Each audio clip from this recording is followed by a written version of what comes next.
Welcome back to the Green Beans Go channel. It's your host, me. We are here for week 3 of the NFL, doing our weekly picks for both the spreads and the totals.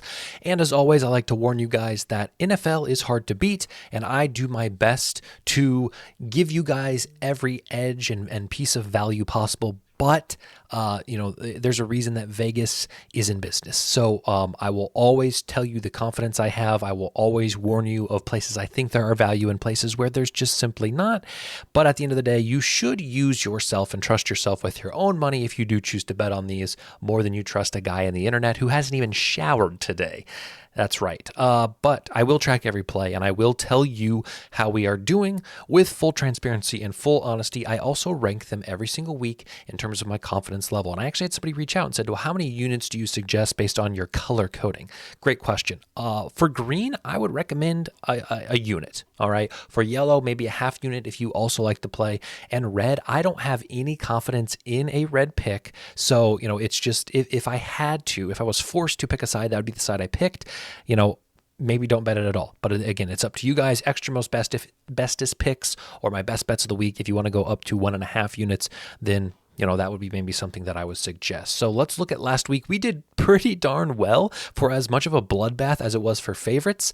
We went 6-3 on our red picks for spreads, 3-0 on yellow, 1-1 and 0-1 on our sort of best bets, which is frustrating. As far as totals goes, 6-4, 2-3, 0-0, didn't pick any green, and 0-1, which brings our totals for 2 weeks to this, which is really not that bad. 9-3 on our red picks, 6-5, 2-2, 2-1, 9-7, 6-6, 1-1, 0-1. So our worst is our extra most bestest totals, but it's a very small sample size. Everything else is at 50% or above. So really, through 2 weeks, we will take that every day of the week. 19-12 total on spread. 19-12, 19-11 total on spreads, 16-15.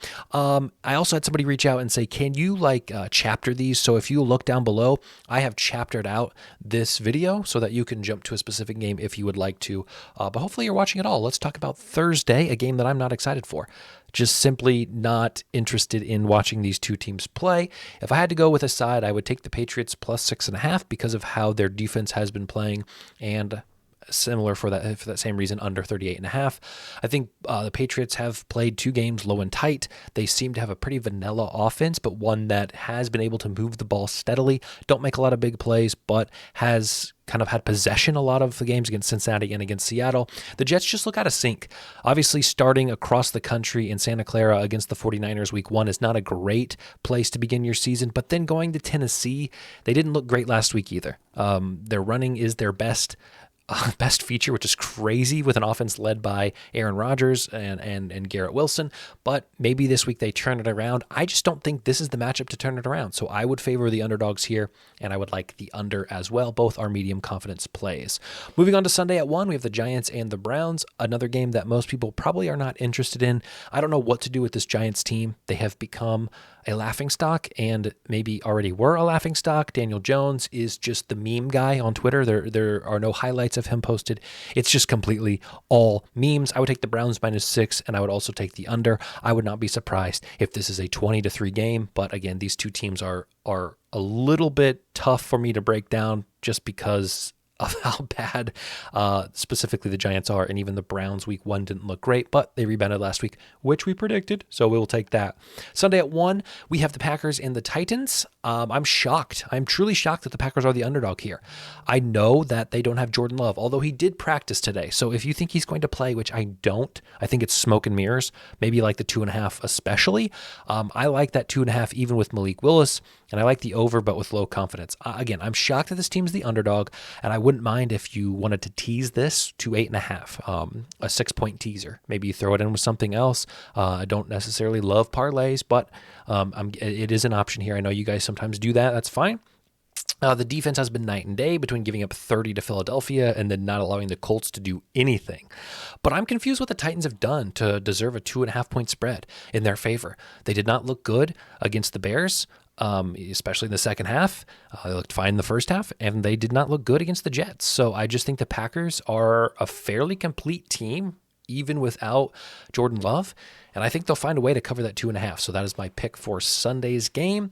This one is one I'm excited to watch because it has two teams that I think are exceeding expectations already through the season. And they are exceeding expectations by so much that I don't know how to quantify them. I would take the Texans -2.5, and I would take the under 46.5, but both of those are low confidence. I think the Houston Texans offense is better than the 49ers offense, even though Joe Mixon is out. I guess I should clarify better than the 49ers offense, who was missing McCaffrey and maybe had, an injury to Debo halfway through the game. I digress.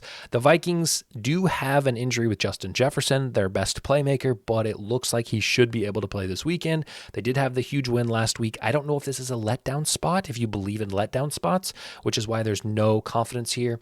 I do think the Houston Texans have more that they can throw out this defense, and for that reason, I like the Texans to cover and the under. But again, I'm excited to watch this game, not excited to bet on it because I truly don't know what to expect from either of these two teams.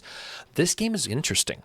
I believe I saw something that said the Eagles were 3.5-point favorites prior to Sunday. So keep in mind, on Sunday, the Saints went in as 6-point dogs and beat the Cowboys by 25. All right. The Eagles were 6-point favorites, 5.5-point favorites, and lost outright. So both of these teams went the opposite way, and so did the spread. So it's tough, right? Because do those two individual instances warrant movement of almost a touchdown the other way? I don't know. And I fear I'm betting into hype and recency bias, which is why it's red. All right. I promise we'll get some yellow, green, and pink in the later half of this video.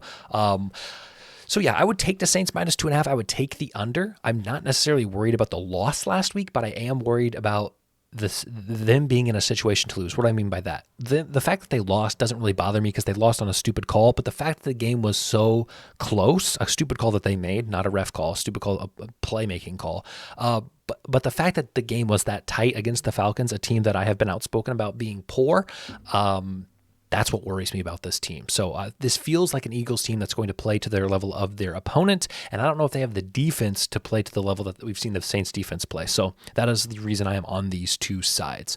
The game in Indianapolis features the Bears and the Colts. I think the over here is a great play. I know we haven't seen a lot of points in games that feature these two teams outside of week 1, but I think both of these teams have played pretty decent defenses, or at least have been on the road facing better teams, whereas in this situation, I think the Colts play much better at home in Indianapolis. I think 20 to 27 points should be feasible for them, especially looking to rebound after last week's horrible offensive performance. I think they'll be more balanced.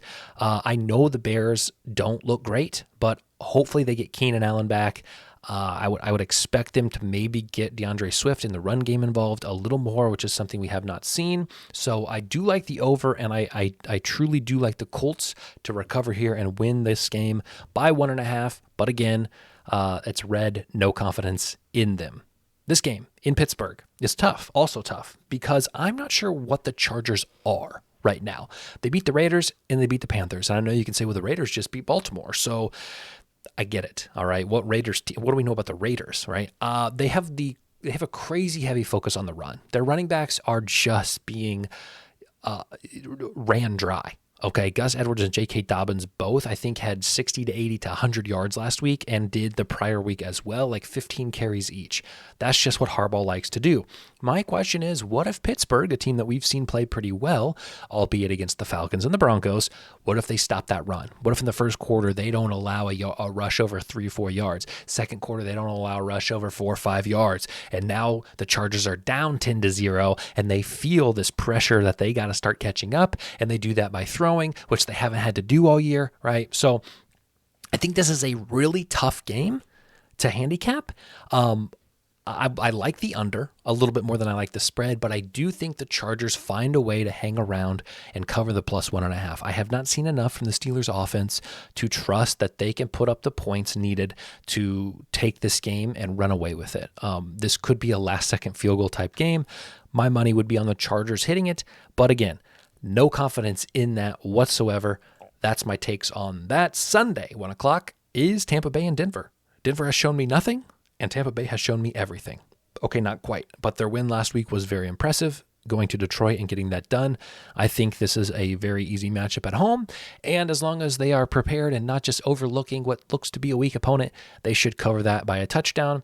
The under is a little bit wonky. I can see a last-second score that doesn't really have an impact on the game, but may push the total over, which is why it's red. If this was 42.5, 44.5, I'd feel better about the under, but I'm just scared of a last-second nonsense Bo Nix scramble for a touchdown. So I do think this one could get out of hand and be something to the degree of like 28 to 7, 28 to 10, but then last second would push it over. So that is my warning there. Moving on to Sunday at 4 o'clock, we have the Panthers and the Raiders.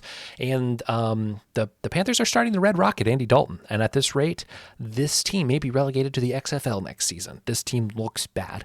I thought they would rebound. I thought Dave Canales was the answer. I thought he would get Bryce Young into situations that he could excel at.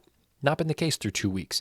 My fear is that the Raiders may get cocky after the best win of the week last week, going into Baltimore, winning that game outright as 9.5-point underdogs. So if they can stay humble, if they can focus on the task at hand, do their job, that 5.5 does look tempting, but there's always that fear of the NFL, right? What is the NFL? You wouldn't have expected what we saw this previous week to unfold across the league, not just one or two instances of upsets across the league. So I just have to be safe and play spots that I think, I have to be careful, really. But I would also take the over. I think the Raiders could put 30 up.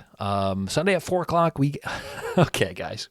All right, I get it. What's this guy doing? I'm giving the Cowboys one last chance. And if you don't like to play, don't play it. All right. But I am doing this because I think this is an overreaction to the Saints' loss. The Ravens looked worse against a mediocre. Okay, here's how I'm going to say this.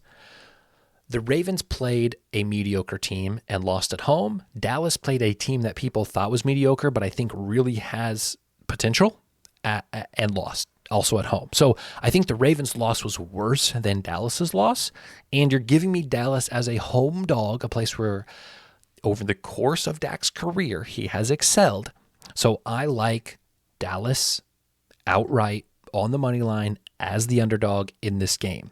They have to stop the run. They were not able to stop the run. Alvin Kamara had 70 touchdowns last week, okay? And the Ravens were watching. But the Raiders also gave up 100 yards on the ground to J.K. Dobbins, and then the Ravens turned around and couldn't do anything against them. So I am just hoping that Dallas stops the run here, forces Lamar to have to make more plays, and I think Dak has an edge in the playmaking, late game passing sort of situations. So those are my picks for this one. But again, I can totally come back and eat my words if needed. Game in Seattle. This is a pretty sheet right here. The colors clash tremendously, but I like them clashing. Skylar Thompson is starting. This has been a rough week, but they did have a long week. The Dolphins played on Thursday, so they get a little extra rest. And I think Seattle is an above-average balanced team, both offensively and defensively. I think by the end of the year, they will be top 10 in offense and defense, okay? And I realize that you guys probably know I'm a Seahawks fan, and there may be some bias there. I'm not trying to be biased, but I do watch their games, and I do understand kind of where they fall in terms of the scope of the league. And I think Mike McDonald is doing a great job so far. I think their offensive coordinator, Ryan Grubbs, is doing a great job so far. And they're giving me something that I have not been able to see as a Seahawks fan in a long time, which is plays. Just stop handing the ball off on first and second down. They're finally passing. Sorry for my rant. I'll take Seattle minus 4.5. I was shocked. I thought this would be closer to 6.5. And so because we get some wiggle room there, we are going to put it as green. And I like the over because I think Seattle could put up 28 to 35 points in this one. And maybe the Dolphins can squeak out a few here and there. Sunday at 4, we have a divisional matchup with two teams that are both IR heavy. No Christian McCaffrey, probably no Debo, a divisional matchup, both coming off bad losses. What did we learn last week about the big spreads in the NFL? The dogs are finding a way to cover them, and when we have divisional matchups, it's even more likely because the teams play twice a year, they're familiar with each other, they study each other, they're close, they're rivals, so I like the Rams in plus 7.5. I don't like the Rams outright. I like the Rams plus 7.5 in a close one, like a 24-20 type of a game. And I realize that goes over. So that's why I think it's going to be around there. Okay. So I don't like, I think there's more possibilities on the under instead of the over. That's why. Okay, I realize how that can be confusing, but I think it's more likely you get 20-23, 17-20 than you get 24-28. So even though I think it's going to be around 44, okay, is what I'm saying. That's why it's a red. I don't think there's much of an edge. So 20-24, we'd lose, but we'd cover that. The point is, it's going to be low scoring, it's going to be tight, and I take the Rams. All right, we're getting close to the end here. Sunday at 4, we got the Cardinals and the Lions. What have the Lions proven, guys? What have the Lions proven? Because I would argue nothing. They beat the Rams barely in overtime. They lost outright to Tampa Bay. I think both of those teams are competitors. But I am not sure the Lions are who I thought they were, and I'll be the first to admit I was high on the Lions this year. So give me the Cardinals as underdogs, +3, and also the under. That feels way high, 52.5, but I know the Cardinals have allowed some points in previous weeks. They've also scored 30, so this could end up being a shootout, but these would be my picks. Sunday Night Football. We have the Chiefs in prime time against the Falcons. The Chiefs escaped disaster last week. Don't be fooled by Monday Night Football and the fact that the Falcons won. I still think the Falcons are bad. I think it was more about the Eagles Monday Night Football than it was about the Falcons. So, Falcons are fake good. They got a short week against a dynamic team with a good defense. Give me the Chiefs -3.5 and the under. I think those are the best sides in this one. I don't care. Atlanta's at home.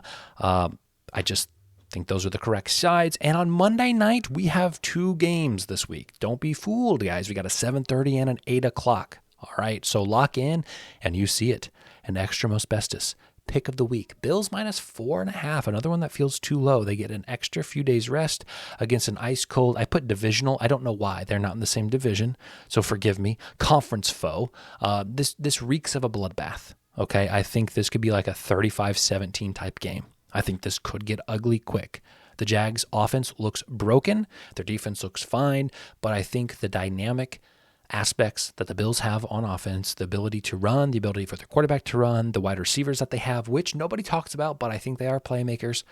I favor the Bills, and I favor the Bills by a touchdown in this one. So, again, you're giving me 4.5. I'll take 4.5. And finally, Washington and Cincinnati. Tough loss for Cincinnati, a game that they, for all intents and purposes, should have won probably against the Chiefs.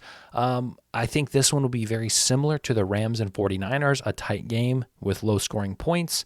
I fear a backdoor cover, right? Like I fear that the Bengals could be up 10, and then the Commanders kick a cheeky field goal in the fourth quarter to cover. They score a touchdown in the fourth quarter. But I like the under a lot. 48.5 is crazy. It's wild. I know the Commanders' defense isn't good, but I don't think the Bengals' offense is what we've seen. I don't think they're going to have to be too good to beat this team. So 48.5, I mean, that's 28-20, and we still win. And I don't think it's getting up that high. I think it's 24-14, 24-17. So I think we're going to have some wiggle room. That's why it's pink. Tomorrow is my touchdown video. We got to update the chart. We'll have that for you. 2,000 views again, guys. Thank you so much for coming back and continuing to support by watching. I'm sorry last week was an absolute meltdown. We didn't hit but one, guys. I'm embarrassed. We'll talk about it tomorrow. We don't need to talk about it now. We don't need any negativity on this video. We'll bring it tomorrow. All right. Take care, and we'll see you tomorrow.